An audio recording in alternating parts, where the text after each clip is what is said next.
now we can see the actual chat. All right.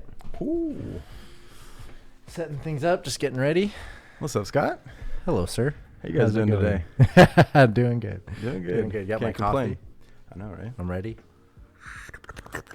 That was a fake sip, actually. Yeah, what the fuck is that? Make a commitment there. I don't know if I'm ready, though. I need to warm All up right. the vocals. Yeah, I know, right? La la la la la la. Cool. All right. Perspective. Yes. Perspective. So today's show, hello. Actually, let's take a step back, as we always have to do. Let's do it. And this is BitmonkeyTV, episode number 4. We're on number 4. 4. Nice. We've done it. We put in the groundwork, get the shit started, get this stuff started. Yeah, good shit, dude. this has been awesome. This has been a fun experience starting out. Like, we've already got a ton of ideas to move forward and adapt and pivot. Well, improve. today, actually, it took us a while, actually, to get the topic for today. We really had to think about some things, and then we're like, you know what? Perspective. Mm-hmm. Perspective is a really good thing to have, and hopefully you have in life and projects and stuff. Sometimes you lose perspective. Mm-hmm. Sometimes you take a step back, as we just had to. Yeah. And you gain perspective. Exactly. And to be clear, perspective, we're going to be focused on our perspective of maybe you can call them opinions or what we would like to see other projects follow. Yeah. Or what maybe others are overlooking, or maybe it's just somebody's working on an idea and it's in the works, right? But it's going to be perspectives like that. Perspectives about the technology, about other projects, and who knows, some random rants about life will go in there too. Yeah, I'm sure. So. I'll probably do more of the life rants. You'll do the more crypto technology side perspectives. Yeah. I mean, I'll do my Moloisms. Like, your Moloisms. Yeah. I got a little journal of them. Ooh. Oh, there we go. So also, shout out to the 2 followers we have. Appreciate you guys. Thank you for hanging out with us. Yeah, thank you. That's pretty tight. That's dope. That's very, very cool. Also, I think I'm glistening a bit. Are you glistening? I'm glistening a bit. I just noticed. What does that mean? What's your definition of glistening? Because that might be. It's a bit warm. It's like a light sweat. That's fucking. It's a light sweat. I think it's a bit of the nerves. It's the light. It's the coffee. It's my jacket. I'm also wearing this jacket just so I don't look like a fat turd right here for you guys. That's one of my goals, actually, in addition to all of our business goals and everything, is for me to lose weight, hopefully, in the next couple months. Coming out of lockdown, coming out of quarantine, gotta shed my COVID-19. Yeah. It's we all got it in our own shape or way. Yeah. But I know a lot of people who wasted no time in that sense, right? Everybody, I'm sure, used these past few years differently, but hopefully everybody's stronger, at the other side. So. Definitely. And I guess, following back on our idea of perspective, if I look at it, me gaining weight, getting thick, it's not that it's not that bad for me personally, because I worked on other things rather than my physical prowess. I think I've always generally been in shape as an adult. I never really let myself get too big, but this quarantine and stuff, I really was trying to focus more on coming out of this mentally, prepared to re-engage with the world rather than physically. Not going to go out there and run a marathon, but I'm ready for this project. I'm ready to reapproach all my, photography, I guess, goals, reapproach them, after everything kind of died down a bit. So less focus on the body, focus on mine now. Need to take a step back from mine. Well, probably not take a step back, stay on track with my mind. Yep. And also focus on my body at the same time, actually, which is kind of cool that one thing that I think that I want to try to start doing is I was watching actually a podcast or vlog video today. I'm going to screw this up. I think it's just say you're going to paraphrase so that you can't screw it up. Right. I'm paraphrasing. Well, his name, I think it's Roger Dickman.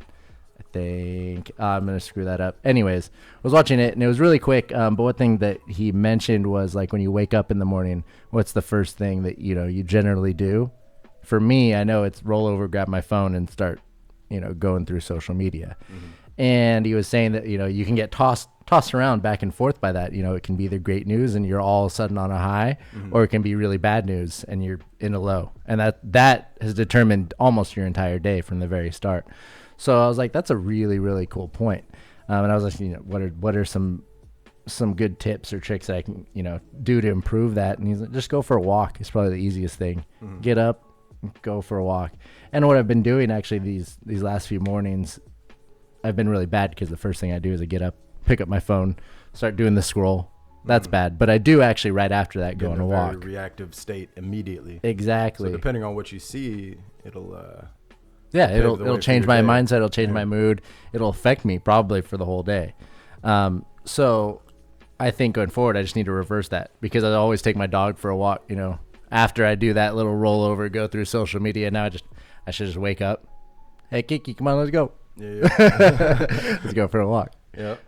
But so I'm going to try to do that. And then hopefully if I can get that down, then turn that into a workout in the morning. You should. Yeah. I've been slacking, but my morning routine is normally like when I go to bed, about an hour before I go to bed, phone's in airplane mode.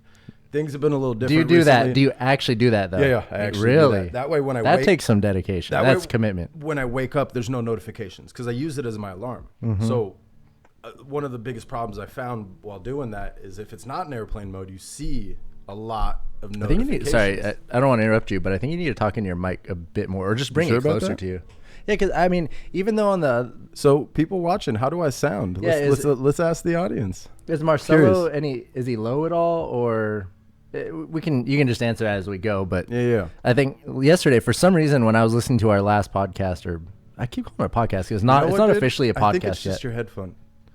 What about now? Oh, I think it was just your. Maybe that's it. Yeah, because I can hear you much better now. I don't want that thing in my face like that. That changes my whole everything. That changes your whole vibe, huh? Exactly. Yeah. Okay, I feel you. Boom. That's fucking. Yeah. All right, there we go. Maybe that was it. Mine was just a little lower than yours. It really was. Okay. I think it's okay. Sorry, back to your. So you used to have this routine. Just starting. Yeah. Where you'd work out or you'd set your. I'd always work out in the morning. I still do other parts of the morning routine, but I generally, wake up, hydrate, stretch, and then I start journal entries.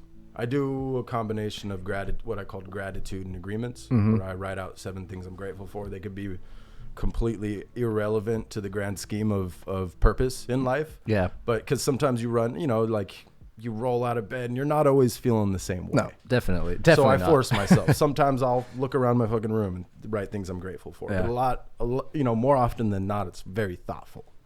And a lot of them, I'll give you an example, being grateful for the willingness to better yourself. I mean, just the willingness to want to better yourself. Yeah. Be grateful for that thought. Yeah. Because that can take you a long way. True. So sometimes I'll write that in there, things like that will pop up. And then I have 7 agreements I live by. And I won't get into those too much because it's not really a personal. Gotcha. You know what I mean? It's a personal journey for you. Yeah. If the audience wants to hear about it, we can get into that. But let's not drift into that. Yeah, for sure. Because this is a BitmonkeyTV, right? Yeah, exactly. Unless y'all drop a comment if that's what you want to hear. That's what you're. Yeah, I guess that's the audience. Got to give the people what they want, right? Exactly. So how about? Damn. So I guess that's more perspective in our personal lives. But what does perspective mean to you, coming from more of, I guess, from the tech side, the crypto, NFT, or business side? What does that mean to you? What is perspective what's the first thought that kind of pops into your mind from that? I won't come at it from a certain side, right? Because I don't want to maybe speak for other people in the industry, right? I'll come from it from a kid who started traveling when he was 4. Great, thankfully to my parents. Yeah. My dad was doing very well with that family-owned business I was telling you about. Yeah, of course. The retail storefront, NCal Computers. Yeah. And he started taking the family to Portugal for summers and Brazil for winters because it was summer over there every year. Yeah. So I started to, now I didn't at that age see, learn the lessons that thinking back that I learned, right, of perspective. But what that did for me at a young age was made me realize how good we have it and to complain a little less, right? Because so many people have it so much worse. I think as a kid, and you're saying you had this perspective as a kid. Yeah. That's good. So I was able to see poverty-stricken areas. Yeah. These small villages where they don't have infrastructure the way California does, or like, and it was at that age that I would notice that. It was just mind-boggling. Yeah. Mind you, now things are like way, way better, but it's really not. There's still, it's. I mean, the wealth gap is still definitely there and growing. There's a lot that can be done. Yeah, definitely. But it all starts with, having that perspective, I think, being able to put yourself in somebody else's shoes, and perspective kind of falls hand in hand with empathy in a way, because to have empathy means you have perspective. You can kind of take a step back and. Yeah.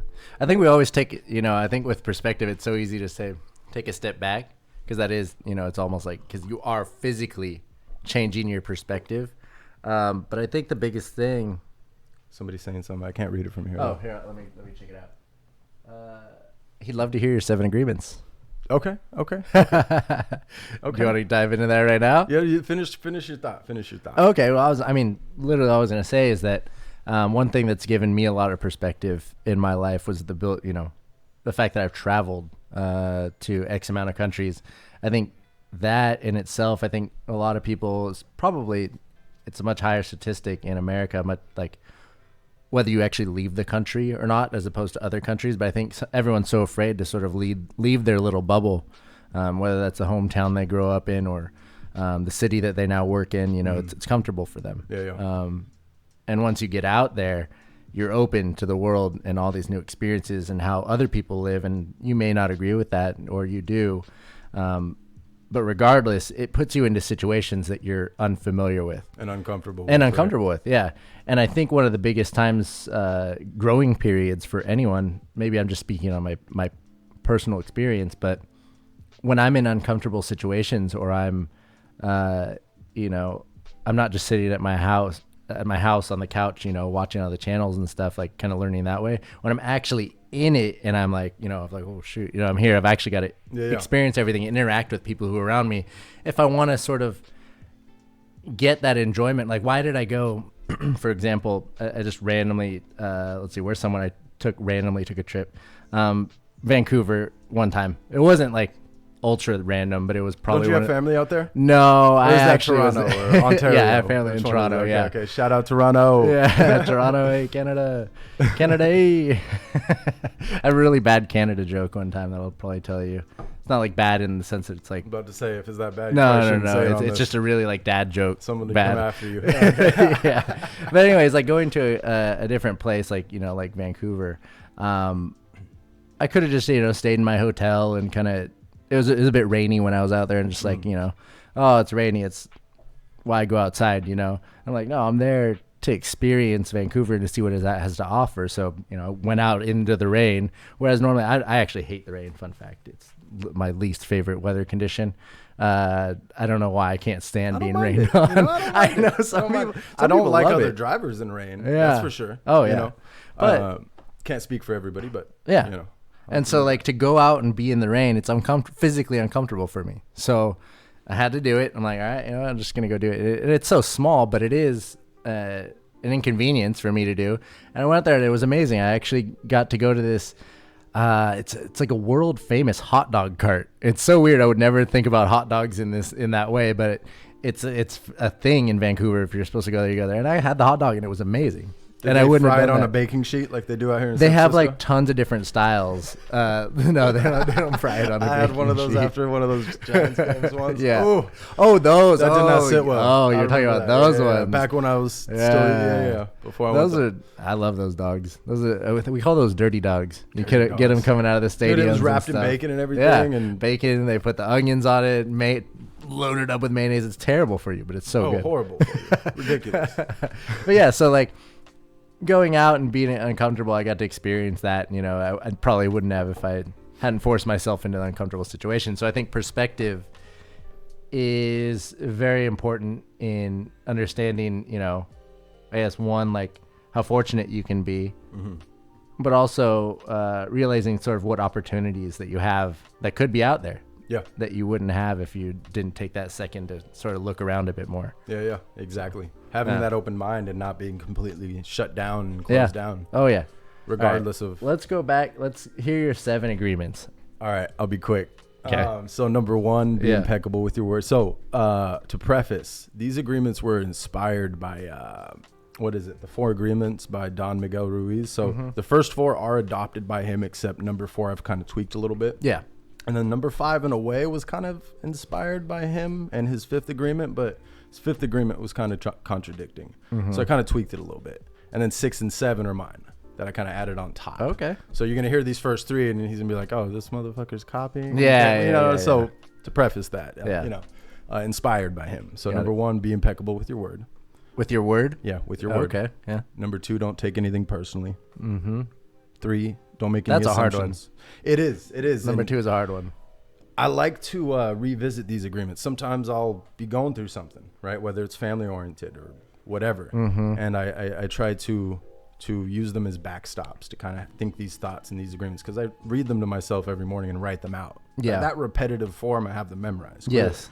Right. So number 3, number 4, always do your best. No excuses. That's my addition, right? Because sometimes you do your best, but you have an excuse. Yeah. Fuck the excuses, and I'm guilty. It's hard. I still make that. I still make that mistake, and I'm trying to do better at that.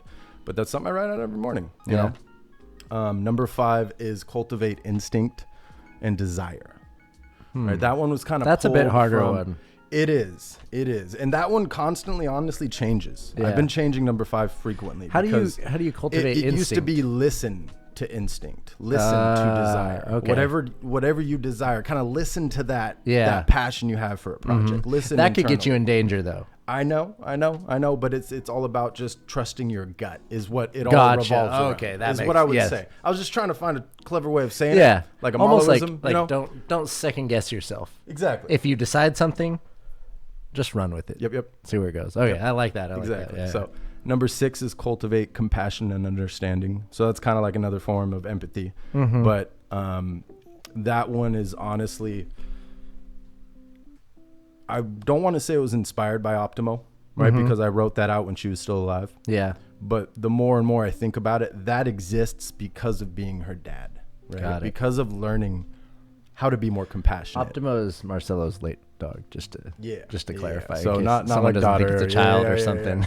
But she was like a child. Right? Yeah. Of course. So she helped me through, a dark time, fresh out of rehab, all that fun stuff. We talked about that in the first episode, I think briefly, but Yeah.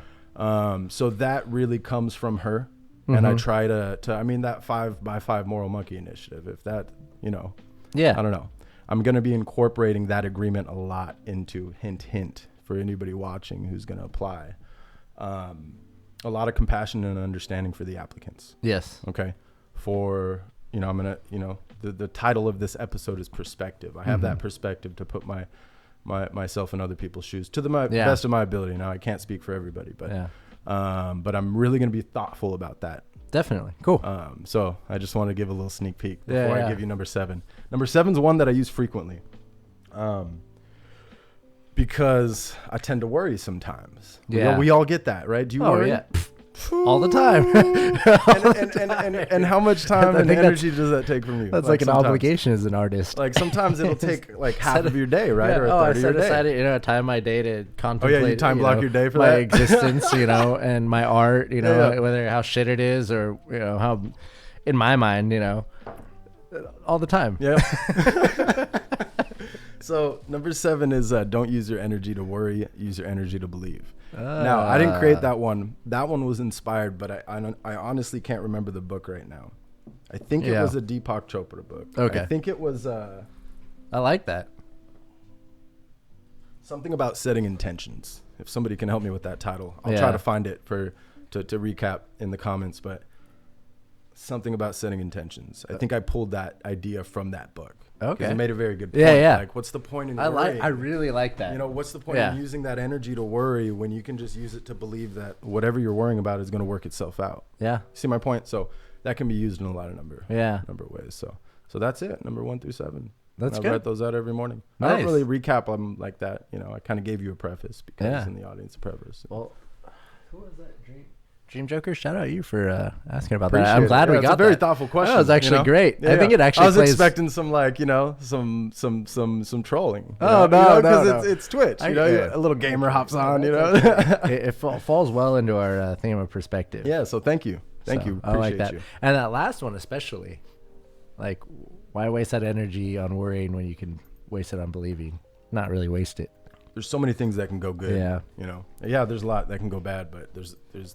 That also, like, for some reason that makes me think about, like, when I came over this morning and we started talking about the project again, and I'm always going to have a counterpoint or counter argument to anything we do. I think that's just how my mind works, is I try to think about what the other side might say in, with a, like, let's say, I propose an idea.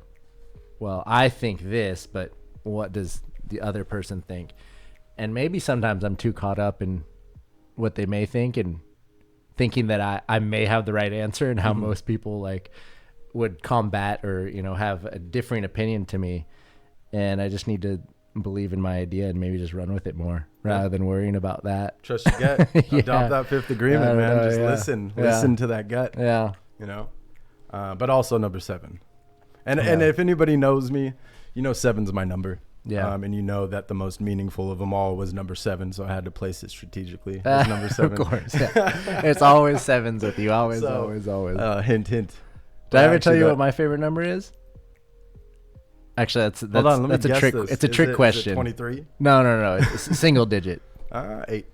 Yeah. Yeah? Yeah. Yeah, I feel like I knew that for some reason. So it's I 8. just guessed it. it's like a two-part answer, because 2 and 8. And I always liked, I don't know why I love 2 and 8. But once I got older, my definition was, because I was going to school for 8 hours. Biochemistry at that time. No, I was going to school for 5. And I was super like nerdy and stuff. And I think it's like most elements, or what is it? It had something to do with valence electrons, and do you know anything about valence electrons? So, if I remember correctly, man, this has been years. Take everything I say right now, anything I say from this point forward, with a grain of salt, because it may or may not be true. But what I remember, the most stable molecules or elements have 2 or 8 valence electrons. Say it with some confidence. That was about as confidence as I could get out. But I have 2 or 8 valence electrons, which ultimately means they're balanced. If they have 2, it's their valence electrons, I think, are the outside electrons. Okay. And so those are what contain everything and orbit around everything else. And so 2 and 8 just seemed, it was balanced for me. I was like, cool. I like balance and order, and that makes sense to me. And it kind of plays into my images, balance and simple. I don't like a lot of craziness and like a lot my work to be busy. I like simple and clean and balance. I don't know. I think that's 2 and 8. They're just nice numbers. So everything, like I heard you, right? Yeah. And I'm going to rewatch this because I wasn't really listening the whole time. All I was doing was picturing an 8 turn to an infinity, because it's all about balance. You know what I mean? That's true, yeah. I was just like, well, what he really means is he likes infinity, right? Is that really, because, I mean, that works that's too. The ultimate balance right there. Having that mindset. Now do that with 2. How do you make 2 balanced? It's also a 5 backwards. I don't know, upside down. No, I don't know. What? I don't know. Like, backwards and upside down in a mirror. I don't know. Anyways, back to topic. Let's take a trip back on topic. So, I think we were talking about morning routines, and then the agreements came up. Yeah. I'll let you take over, because I feel like I just had the mic for a while. I don't know. I mean, I don't know if I've ever had a really, really solid morning routine. It had to have been when, like, let me think about when I've actually had like the most solid morning routine. Because honestly, my life and with my schedule. Try that airplane mode. I can try it, but I don't know if I have the mental dedication. The mental. Yeah, mental. The mental capacity, dedication, willingness to turn it off. I mean, it's not hard. You can always just smash it with a brick the night before, so you have no choice but to go to the store after. I mean, that's actually pretty easy right now, because I'm not super engaged. Like, I'm not the most engaged with my audience on social media or anything. You just rose from the dead. I did. I'm a zombie right You were now. a hermit crab just hiding around. Yeah. But when I'm fully rolling and I'm like, I'm in it, it's really hard because I have, I'm sort of being bombarded from different platforms, whether it's Twitter, Instagram, Twitch, YouTube now, messages from anyone. And I think that's one of the greatest and worst things of our generation is we can contact anyone at any time of the day at any point, but we can also be contacted at any time of the day at any point. Well, not always. Not always. I guess if I put on my airplane mode. Just saying. Yeah. It's time blocking. That's how I learned that. I know. Reverse engineer your day because I guarantee you. I should do it. And maybe I'll try it. Maybe you can force me to do it for like a month or something. Yeah. Maybe that'll be the motivation to start your exercising. Be like, all right, I wake up in airplane mode, and to reward myself for my day, I exercise, and then I turn it off airplane mode. Maybe that could be one of those carrot and the stick things, where you kind of, you're giving yourself that little nudge. I think it's worth a shot. Give it a go. Yeah. I'm gonna check up on you tomorrow. Well, okay, so tomorrow. We're not recording tomorrow.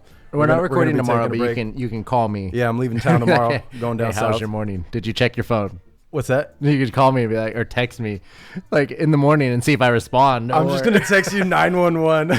Wait, but I don't know your schedule. I'll just ignore you. Since 4 or something. I'm up at like 7 every morning, and that doesn't mean I'm actually up though, because I usually lay in bed for the next hour or two. Like, I don't want to get up. I used to do that back in the day. Back when I used to wake up hungover.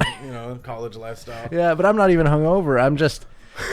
I think at this point my body's still extremely reluctant to do any work, and my mind is like, "No, chill." Dude, you need to watch some David Goggins. I need to give David Goggins. Yeah. Hold up, I gotta give this full shout out. So, hey, David. So if you're ever in San Francisco, I'd love to come run a couple miles with you. I got a fucked up ankle, but I don't give a fuck. if you truly come through, this book is responsible for a lot of my change. When you were challenging at the end of each chapter to write out some shit in your journal or wherever or on your mirror, I actually did it. I actually still have shit on my mirror. Let's go. And I can take a picture for you with a little selfie. Yeah. It's been up there since I read this book. That's amazing. So, I appreciate you. I look forward to meeting you one day. I'm not as savage as you, but fuck it. If you're gonna come through, I'll come. I might have to give that book a read. Yeah, no, take that. I think, but return that because I want that one back. Yeah. One book. Or I'll just buy you one and send it to you. That gave me a lot of perspective. Actually, now that we're talking about books, I read this book called "Way of the Peaceful Warrior" by Dan Millman. Have you ever heard of it? I've heard of it. I think somebody gave it to me, but I'm very picky. Is it, literally on the back of the book. It says this book will change your life, and it did. I don't know. I always go back to it too. I've read it probably like 4 or 5 times. Anytime I really feel like I need that extra sort of push in life, where I'm worried about things too much, I'll read it, and it sort of brings me back down, and like it teaches you kind of. Well, let me just give a short, I guess, synopsis of it without like ruining anything. But Dan Millman's actually, it's a it's in a way an autobiography, but he makes up some parts of it. Did we have to read this in school? It's a bit fiction. No. Is that what okay. No. Fiction is made up, right? Nonfiction is real. Yes. So yeah, I'm the bad person to tell you on that it's one. a bit of fiction. So essentially, he's a college athlete going through the process of becoming, an Olympic level gymnast. But he's dealing with the pressures of that. He's dealing with the pressures of school, of what his parents want, for him in his future. And this old guy comes along who he nicknames Socrates. You never actually find out the guy's name throughout the whole thing. I think I did. Wasn't this based out of Berkeley? Right here. I do remember reading this. Somebody suggested I read it, and I did read it. Yeah, that book changed my life too. Did it? It really did. There you go. Yeah. That was part of like a lot of books have had their fair share in like affecting. Like I get bits and pieces from things, and sometimes I'll adopt a book full force for like 30 days, 60 days, 90 days, whatever it teaches me. Yeah. And then whatever doesn't resonate with me after that time, I just shed and I keep what I keep. You know. So I just had to remember. That's I think good. actually Mark gave me a copy of that. I wonder if I told Mark about that, because I read that really back in. Maybe he told you. No, he didn't. Oh. I know who told me about that book. It was actually a a nice lady that A I nice met lady. at Burning Man. And she was so wise. Say no more. Beyond I her already know. years. And she told me this book will change your life. And I'm like, yeah, all right, okay, I'll give it a shot. Changed my life. And it just, I think the biggest takeaway was like, you can't live your life for others. Mm-hmm. I think the most important thing, if I remember, was he was so worried about everybody else's expectations and not what he wanted in life. Mm-hmm. The opinions of others. Yeah, and the opinions of others and how he treated others and things like that. He was neglecting that inner voice, that inner, right? Wasn't it like a shadow or like something that was kind of like guiding him, but not like just reminding him like, yo, hey, what you doing? Yeah, exactly. That's kind of how I would remember it. I think Socrates was there as more of a made up character in his mind to allow him to have that perspective on life. Yeah. To really see what he wanted and not what others wanted for him. And so I think that was really important. That's cool. That book, literally, you've already read it, so I can't really suggest it. I'll have to find another one. Sometimes I have to reread a book, but I do remember the book. I do remember the story. Yeah. So that's cool, though. All right. So that's some solid perspective on the day. Yes. Do you have anything else to say on perspective? You know what? Actually, I have one more thing that I do want to say. I think is I think so. Having perspective, I think. What is how I'm trying to figure out the right way to formulate this here. I think for me growing up, empathy. Is it empathy or apathy? What's the one where you feel other people's emotions or you really feel for them? You have empathy for empathy, them. Right? Yeah. Yes. Empathy was, I think, a tough thing for me growing up. For some reason, it was hard for me, I think, to relate to people and to feel the situations that they were in until I actually was in those situations myself. You know, a lot of people when they see my career, they think that I probably, you know, I have money saved up. I'm always, you know, kind of good and well off. And there's been points where I'm down to like 6 cents in my bank account. Mm-hmm. Like I literally have nothing to my name. Like I have what I own, but I am struggling. And so I think that a lot of times it's hard, especially for me. I had to learn, I think, empathy through going through harder phases of my life and understanding that rather than immediately having it. Because growing up, you know, my parents and my mom, she's always, you know, done everything she could to give us the best life possible. And I think once... Shout out Kelly. Yeah, shout out Kelly. She's probably here. Love you, Mom. My mom is... My mom. The most amazing tryhard on social mom. media. She'll come through and comment on everything. She might be this, was it Dragon or Joker? Joker. Which, by the way, thank you. Dream Joker. He said, great list. Thank you for sharing. Yeah. Anytime. Thanks for joining and watching and contributing. You know. But yeah, I think that like empathy also like goes hand in hand with perspective, because when you're able to feel or like understand what people are going through, you've also already gained that perspective that allows you to have those feelings. So I think that for me growing up, cultivating that empathy and really learning how to put myself in others' shoes, which is also a form of perspective, was really important. And nowadays, like I always try to, you know, when I'm people watching, kind of think about like, oh, what are they going through? Or if like, say, someone says something rude to me, you know, in public, they're mad. Someone, you know, cuts me off, some road rage. You know, I really try to get perspective, put myself in their shoes. Maybe they're having a bad day. Yeah. That's not me. That's them. And I really I try to avoid conflict or responding to that in a way that'll only feed that emotion that they're outputting. You know what I mean? Yeah. And make you upset. Exactly. Your entire then I'm upset. Everybody around you is like, fuck. And I really think about that these days. Like I really do. And so I think that that's a very important aspect of having perspective. And that's it. That's all I'm going to say on it. So I like it. If you got anything? I guess let's both just drop one note, because I think we started off with saying, you know, maybe we wanted to talk about what we think certain projects could be doing, you know, that they're not. in the space? Sure. Maybe that perspective. Do you want to lean on that, or no? we You could go save ahead. that for another day? I've talked enough. So one thing I wish I saw more of is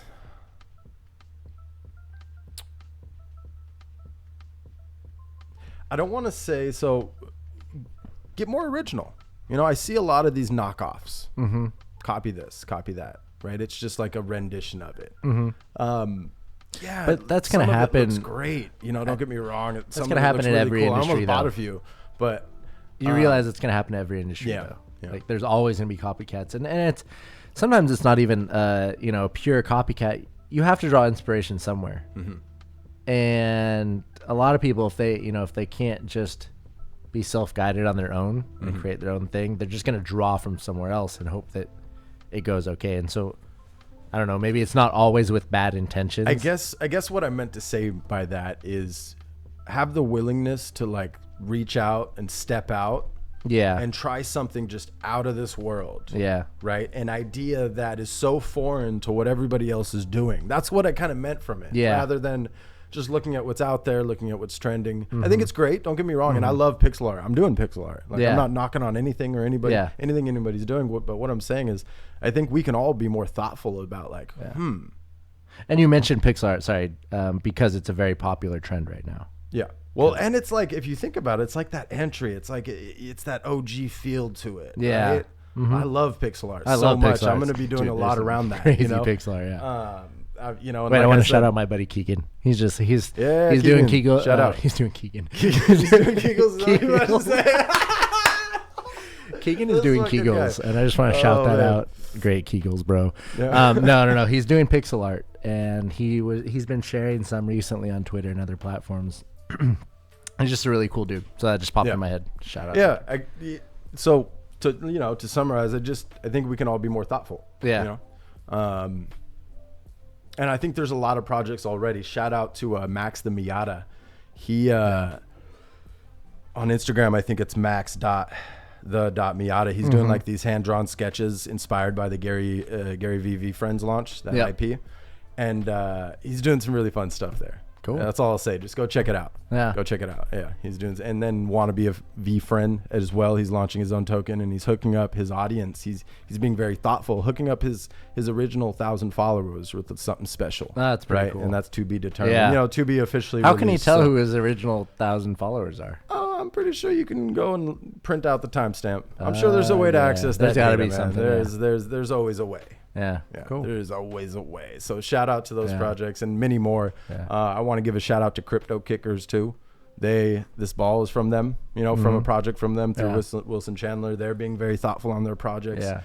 Teaming up, donating part of the proceeds, being thoughtful about the audience. I think, in my space, from a photography standpoint, I think it's very easy to just put out a photo and be like, boom, yeah, there's my NFT. But I think that the way that more artists from the photography side are being thoughtful about it is how they present their work. And I don't know if that's like the best way, but right now it seems like the more popular way is like creating like a huge launch video, talking about your work, and maybe you have some scenes from when you were actually there creating it. And I think that's cool. It gives your collectors, it gives your audience a background, like an insight, like behind the scenes look into how you created it. But I also feel like there's still got to be a better way than creating hype. The only way to create hype is through like a video and telling people about it. There's got to be some more maybe tokenomics behind some of the photography stuff, because I haven't really seen a lot of that. It's more just kind of personal gain. Support the artist, right? Huh? And it's also, from that perspective, support the artist. Supporting the artist is always a great cause. I think that if you need to make some money and, that's why you're doing it, it's going to pay your rent. Yeah. Great. It's going to pay for a laptop that's going to help you to create. That's amazing. But I think once you get past that, what's the next step? I think just thinking about that, what's something bigger that you can do with your photography? And that's what's unique that nobody else is doing. Yeah. And that's what I want to do. Like when my first NFT release is going to be something big and thought out like that, but on this project, 100%, bigger than me. What can I do for others? I think that's important when you're thinking about the bigger idea, bigger picture. 7-7. Yeah, 7-7. Whisper it. 7-7. You don't say that out loud. 7-7. ASMR. So yeah, no, I like it. Is there any last minute questions? I see a few streamers. Do you guys want anything answered before we sign off? Because I think if you guys have any questions for us, type them quick. Otherwise, it's probably a wrap for us. I think so. We'll give it 7 seconds. That was a good episode. That's a good number, right? We'll be back a long next week with more talks, more content. We'll think of stuff. Yeah, so the next episode is actually going to be focused on, it's number 5. Oh, the Gary V episode. 005. We're not going to title it Gary V episode, but it's going to be something special. It's going to be around Gary V. It's going to be around the V Friends. We're probably going to have a few people on the show. Malo is the biggest promises, but Gary V fanboy I have ever met. I'm not the biggest. Gary V, if you're out there, he needs a hug. I need a hug. I don't need a hug. We'll be friends though. I already know that. I'm just talking shit. I got to. I know. Dude. Oh, I got stories. It's fucking hilarious. All right, you guys. Let's see, you guys see BitMonkey Coffee. Oh, that's a great idea. BitMonkey Coffee Cubs. Oh, that's a good. This is actually the first time I've ever drank coffee on this show. I mean, we've only had 4. I know. Usually I'm drinking water. Clear the table and everything, but I kind of like the coffee. Yeah. I think I'm gonna have to get some. I am amped up now. Get 2 different types. I almost feel like I could talk more, even though I don't want to. I want to save a little bit because today, man, we were just brainstorming. We're trying to think about, things that we can talk about, things that people might care about, and I don't know. This magic bean juice gets the thoughts flowing. Yeah. I know. I love it. Yeah. Good stuff, man. Good idea for the mugs, and appreciate it. I guess that's it. We'll see you guys next week. Yes, sir. Good episode number 4. Everybody have a great day and a great BitmonkeyTV, weekend. Scott and Marcelo signing out. See ya. Peace.